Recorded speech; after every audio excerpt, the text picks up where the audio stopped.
Indian super লিগের গুরুত্বপূর্ণ ম্যাচে জামশেদপুর এবং স্পোর্টিং ক্লাব দিল্লি কিন্তু একে অপরের মুখোমুখি হয়েছিল আজকে, এবং সেই ম্যাচটা কিন্তু দিল্লিতে আজকে 1-1 হয়ে গেল। ম্যাচটা কেউই কিন্তু এই ম্যাচটা জিততে পারলো না। ম্যাচের 88 মিনিট অবধি কিন্তু সারপ্রাইজিংলি স্পোর্টিং ক্লাব দিল্লি কিন্তু 1-0 গোলে এগিয়েছিল, কিন্তু একদম 89 মিনিটের মাথায় কিন্তু নিকোলা গোল করে ম্যাচ 1-1 করে দেয় এবং জামশেদপুর এই ম্যাচ থেকে 1 পয়েন্ট তুলে নেয়। এই মুহূর্তে কিন্তু তাদের পয়েন্ট সংখ্যা 13, তারা ম্যাচ খেলেছে 6টা।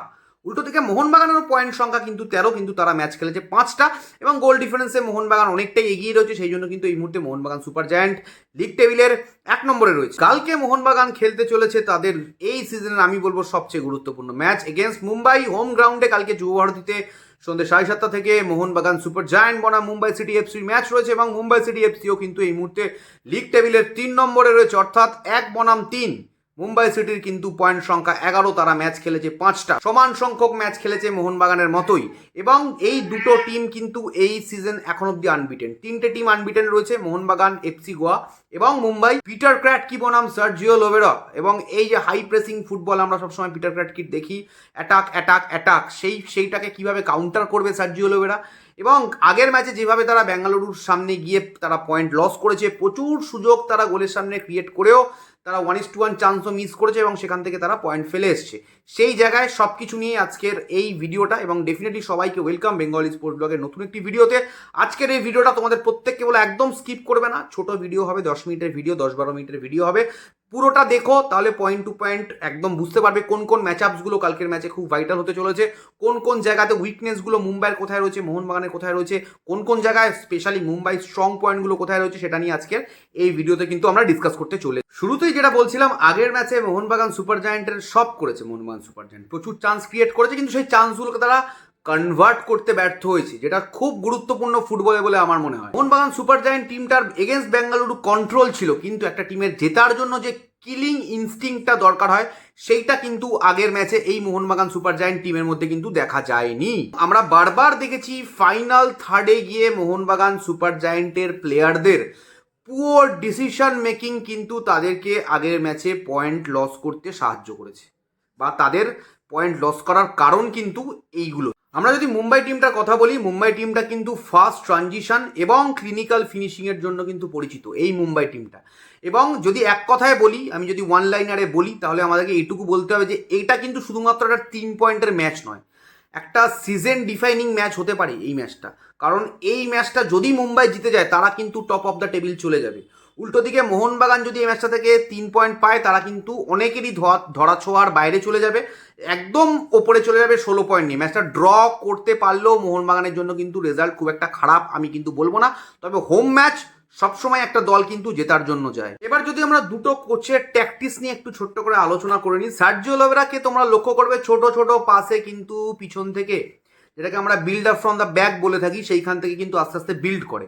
লক্ষ্য করে দেখবে কখনো কখনো অ্যালবাতো রদ্রিগেজ, টম অ্যালড্রাটকেও আমরা দেখতে পাই, মেহতাব সিং খুব কম গেছে, স্পেশালি অ্যালবাতো রদ্রিগেজ কিন্তু ছোট ছোট পাস খেলে মিডফিল্ডের ওপর থেকে কিন্তু পুরো টিমটাকে আস্তে আস্তে প্রেসে নিয়ে যাওয়ার চেষ্টা কিন্তু সার্জিও লোবেরা মেনলি করে থাকে। এবং এই পজিশন বেস ফুটবল খেলতে খেলতে কিন্তু সার্জিও লোবেরা কিন্তু উইংয়ে সুইচ করতে থাকে। কখনো রবসানকে দেখেছি, কখনো আমরা লিস্টানকে দেখেছি, মনভীরকে দেখেছি, ডিমি পেট্রাডসকে মাঝে মাঝে আমরা দেখতে পাই উইংয়ে কিন্তু বল দিয়ে তাদের যে টার্গেট ম্যান থাকে বক্সে, জেমি ম্যাকলারেন যে দুর্দান্ত ফর্মে রয়েছে এই মুহূর্তে, 5 ম্যাচে 7 গোল করে ফেলেছে, তাকে কিন্তু টার্গেট করবে এবং করে কিন্তু মুম্বাইয়ের ডিফেন্সকে কিন্তু ভেঙে দেওয়ার চেষ্টা করবে। এবং সবথেকে যেটা ইন্টারেস্টিং জায়গাতে আমি বলি, মুম্বাইয়ের কিন্তু এই ম্যাচে ডিফেন্সে তাদের যে মেন 4জন ফোরম্যান যে ডিফেন্স ব্যাকটা তারা খেলছে, সেটা কিন্তু খানিকটা তাদের ভেঙে গেছে। কারণ আগের ম্যাচে ভালপুইয়া, তাদের যে রাইট ব্যাক, যে একদম রেগুলার স্টার্টার, সেই রাইট ব্যাক ভালপুইয়া কিন্তু এই ম্যাচে কিন্তু মোহনবাগান ম্যাচে নেই, বিকজ আগের ম্যাচে কিন্তু তাকে রেড কার্ড দেখতে হয়েছিল।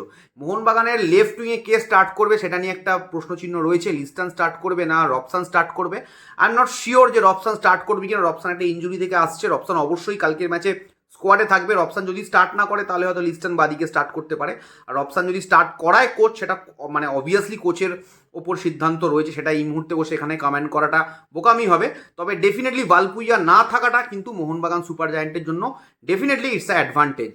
এইবার যদি আমরা Mumbai city FC coach Peter ক্র্যাটকির কথায় চলে আসি, 4-3-3 হাই প্রেস ফুটবল খেলতে কিন্তু শুরুতেই বলেছি পিটার ক্র্যাটকি খুবই ভালোবাসে, এবং কুইক ভার্টিক্যাল প্লে করতে কিন্তু এই দল কিন্তু সিদ্ধস্ত।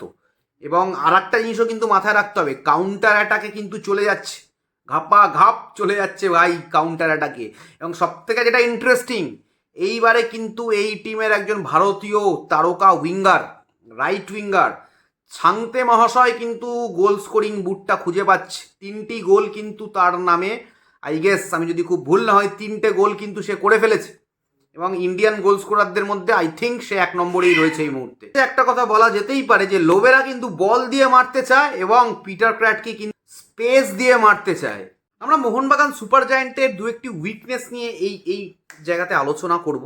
যেটা বলবো যে তাদের যেটা উইকনেস বলে আমার মনে হচ্ছে, যদিও খুব একটা উইকনেস এই টিমটার নেই, তাও বেশ কয়েকটা উইকনেস কিন্তু আমার চোখে ধরা পড়েছে। প্রথমত হচ্ছে ডিফেন্সিভ ট্রানজিশন কিন্তু এই টিমটার কিন্তু স্লো, কাউন্টার অ্যাটাকে কিন্তু এই টিমটাকে ধরা যেতে পারে।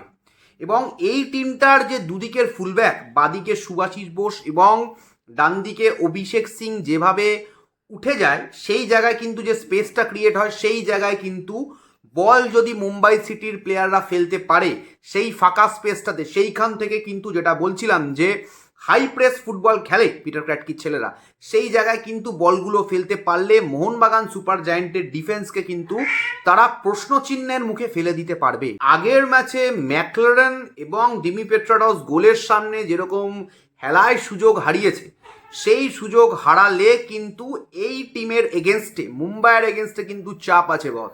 মুম্বাইয়ের কয়েকটা পয়েন্ট নিয়ে আমরা আলোচনা করতে পারি। মুম্বাইয়ের দেখো স্ট্রাইকার জর্জ পেরাডিয়াস, হ্যাঁ অবশ্যই জর্জ পেরাডিয়াসের অনেকটা বয়স হয়ে গেছে, অনেকেই সেটাই বলছে, আমারও সেটাই মনে হয়। তবে he is a experienced campaigner in Indian super league এবং গোলের সামনে কিন্তু জর্জ পেরাডিয়াস যখন তখন ভয়ানক হয়ে উঠতে পারে। এবং যেটা আমি এর আগেও বললাম যে ছাংতে যেবারে কিন্তু এবারের আইএসএলে কিন্তু অন্যরকম লাগছে, যেভাবে ওয়াইড এরিয়া থেকে গিয়ে বলগুলোকে নিয়ে ও রান করছে এবং গোল করছে। সেই জায়গায় মোহনবাগানের ফুল ব্যাকসদের সাথে কিন্তু কালকে আমি বলবো, যেটা প্রথম ডুয়েলটার কথা আমি বলবো, যেটা মোহনবাগানের সুভাশিস বোস সম্ভবত লেফট ব্যাকে স্টার্ট করবে এবং রাইট উইংয়ে স্টার্ট করবে সম্ভবত ছাংতে মুম্বাইয়ের। সেই ছাংতে ভার্সেস সুভাশিস বোসের কিন্তু একটা দুর্দান্ত ডুয়েল কিন্তু আমরা কালকের ম্যাচে দেখতে চলেছি। আরও একটা গুরুত্বপূর্ণ জিনিস পেরাডিয়াসকে বললাম যখন, পেরাডিয়াসকে নিয়ে বললাম যখন, আরেকটা জিনিসও মাথায় রাখতে হবে, মোহনবাগান সুপার জায়ান্টের যে main defender, main centre back Alberto রদ্রিগেজের একটা ইঞ্জুরি হলো কালকের ম্যাচে। আলবাতো উইল বি অ্যাভেলেবেল, সেটা কোচ বলেছে। ডেফিনেটলি মানে ডিফেন্ডার অ্যাভেলেবেল মানে স্টার্ট করবে, এটা আশা করা যাচ্ছে। যদি স্টার্ট না করে টম আলড্রাড এবং মেহতাব সিং রয়েছে, ডেফিনেটলি তাদের কিন্তু ব্যাকলাইন যথেষ্ট স্ট্রং, প্রচুর অপশানস রয়েছে। তবে পেরাডিয়াসের মতো স্ট্রাইকারকে কিন্তু মার্ক করা খুব ডিফিকাল্ট হয় এবং পেরাডিয়াস ভার্সেস মোহনবাগান সুপার জায়ান্টের ব্যাকলাইনের কিন্তু কালকে একটা ইন্টারেস্টিং ব্যাটল আমরা দেখতে চলেছি। মোহনবাগান সুপার জায়ান্টের বেশ কয়েকটা স্ট্রেংথ রয়েছে, জেসন কামিংসের মতো ভালো ফিনিশার রয়েছে, ডিমি পেট্রাডসের মতো বড় ম্যাচের প্লেয়ার রয়েছে যে বড় ম্যাচের রং বদলে দিতে পারে। এবং মিডফিল্ডের জায়গাটা যদি আমি বলি, আপুইয়া অ্যান্ড অনিরুদ্ধ থাপা ভালো ফর্মে রয়েছে, যদিও অনিরুদ্ধ থাপার আগের ম্যাচটা একটু খারাপ গেছে। হ্যাঁ ডেফিনেটলি ভাই, প্রত্যেকেই মানুষ, সবার প্রতিটা ম্যাচ ভালো যেতে পারে না ভাই, তাহলে তো ভগবান লেভেলে চলে যেত, গড লেভেলে চলে যেত, গোট লেভেলে চলে যেত। এনিওয়ে অনিরুদ্ধ থাপা কিন্তু এই সিজনে যথেষ্ট ভালো খেলছে, ইন্ডিয়ান সুপার লিগে প্রথম 3-4 ম্যাচ যথেষ্ট ভালো খেলেছে। সেই জায়গায় মোহনবাগান সুপার জায়ান্টের মিডফিল্ডটা কিন্তু আউটস্ট্যান্ডিং লাগছে এবং আপুইয়া এবারে এক্স্যাক্টলি কিন্তু একদম পুরোপুরি ডিফেন্স এবং অ্যাটাকের যে মাঝখানে যে শিল্ড হিসাবে যে কাজটা করা, সেইটা কিন্তু খুব সুন্দরভাবে করতে পারছে। সেই জায়গায় আমার মনে হয় যে মিডফিল্ডের লড়াইটাও কিন্তু কালকে একটা খুব ইন্টারেস্টিং ব্যাটেল হতে চলেছে। উল্টো দিকে মুম্বাইয়ের টিমে কিন্তু জনি কাউকোর মতো একজন ভালো মানে ডিফেন্সিভ মিডফিল্ডার রয়েছে, যার কিন্তু ক্রিয়েটিভ এবিলিটিও রয়েছে। সো মিডফিল্ডের লড়াই আমি বলবো mainly Apuia versus Apuia and Thapa versus Jonny কাউকোর কিন্তু একটা দুর্দান্ত লড়াই কিন্তু কালকে আমরা মিডফিল্ডে দেখতে চলেছি। এবং আমি শুরুতেই বলেছি, আমি আবারও বলছি, শেষের দিকে প্রায় চলে এসেছি। আশা করছি তোমরা দেখছো, ভিডিওটা তোমাদের ভালো লাগছে, বুঝতে পারছো এবং তোমাদের কি মনে হচ্ছে অবশ্যই কিন্তু কমেন্টের মাধ্যমে জানাবে। আমি কমেন্টগুলো পড়বো এবং উত্তর দেওয়ার চেষ্টা করবো। এটা কখনোই একটা সিম্পল ম্যাচ নয় ফর বোথ দ্য টিমস, দুটো টিমের জন্যই কিন্তু প্রচণ্ড কঠিন ম্যাচ হবে। এবং কালকের ম্যাচ থেকে যদি এই দুটো দলের মধ্যে যে কোনো একটা দল মানে জিতে নিতে পারে কালকের ম্যাচটা, তাহলে কিন্তু তারা চ্যাম্পিয়নশিপের অনেকটা কাছাকাছি চলে যাবে। সেটা মুম্বাই হলেও তাই, ঠিক আছে। হয়তো পয়েন্টের, মুম্বাই জিতলে পয়েন্টের ডিফারেন্সটা মোহনবাগানের সাথে 1 পয়েন্টের হবে, বাট একটা সাইকোলজিক্যাল অ্যাডভান্টেজ তাদের থাকবে, কারণ ফিফা ব্রেকের আগে কিন্তু কালকে এই দুটো টিমের লাস্ট ম্যাচ এবং সেই জায়গা থেকে দাঁড়িয়ে তার ভুল ত্রুটিগুলো শুধরে নেওয়ার কিন্তু চান্সেস সবার সামনেই থাকবে। সো কালকের এই হাই ভোল্টেজ ম্যাচ থেকে যারা 3 পয়েন্ট তুলতে পারবে তাদের জন্য কিন্তু একটা হিউজ অ্যাডভান্টেজ হতে চলেছে এবং কিছুটা নার্ভের লড়াই হবেই। এই ধরনের ম্যাচে আমি এর আগেও দেখেছি একটা অন্যরকম ভাইব থাকে মুম্বাই এবং মোহনবাগান সুপার জায়ান্টের ম্যাচে, তো সেইটার থেকে খুব একটা আলাদা কিছু কালকে হবে না। এটা একটা নার্ভের টেস্ট হবে। দুটো টিমের প্লেয়াররা তাদের ক্যারেক্টারটা যারা ভালো শো করতে পারবে, মানে মাঠে নেমে যারা তাদের বেস্টটা দিতে পারবে, প্রেশারটাকে হ্যান্ডেল ভালো করতে পারবে, আমার মনে হয় তারাই কালকের ম্যাচ থেকে 3 পয়েন্ট তুলতে পারবে। যদি ম্যাচটা ড্র হয় তাহলে আদার teams like Bengaluru, east Bengal, Goa, তাদের জন্য কিন্তু বেটার রেজাল্ট, জামশেদপুর, তাদের জন্য কিন্তু ম্যাচের ড্রয়ের রেজাল্টটা কিন্তু বেটার হবে। কারণ এই দুটো টিমের মধ্যে একটা টিম যদি 3 পয়েন্ট পেয়ে যায় তারা কিন্তু অনেকটাই এগিয়ে যাবে। একদম লাস্টে এসে প্রত্যেককে বলবো, যারা যারা এতক্ষণ ভিডিওটা দেখলে, তোমাদেরকে বলবো এই ম্যাচের কি প্রেডিকশন হতে পারে অবশ্যই কমেন্টে লিখতে ভুলবে না। তোমাদের কি মনে হচ্ছে আগের ম্যাচে পয়েন্ট লুজ করার পরে মোহনবাগান কি এই ম্যাচে ফিরবে, না মুম্বাই মোহনবাগান সুপার জায়ান্টকে হারিয়ে এইবারে লিগে তাদের অথরিটি মজবুত করবে? এটাই ছিল পুরো ভিডিও। আশা করি তোমাদের ভিডিওটা ভালো লেগেছে। কালকের ম্যাচ নিয়ে আমি যথেষ্ট এক্সাইটেড। অবশ্যই লাইভ স্ট্রিমে আসবো, তোমাদের সকলের সাথে দেখা হবে। এই ভিডিওটা দেখো, যারা যারা দেখছো অবশ্যই কমেন্টে কিন্তু তোমাদের বক্তব্য জানাবে। Thank you so much. এখনের মতো ভিডিওটা এখানেই শেষ করছি এবং অবশ্যই বেঙ্গলি স্পোর্ট ব্লগে সাবস্ক্রাইব করতে ভুলবে না।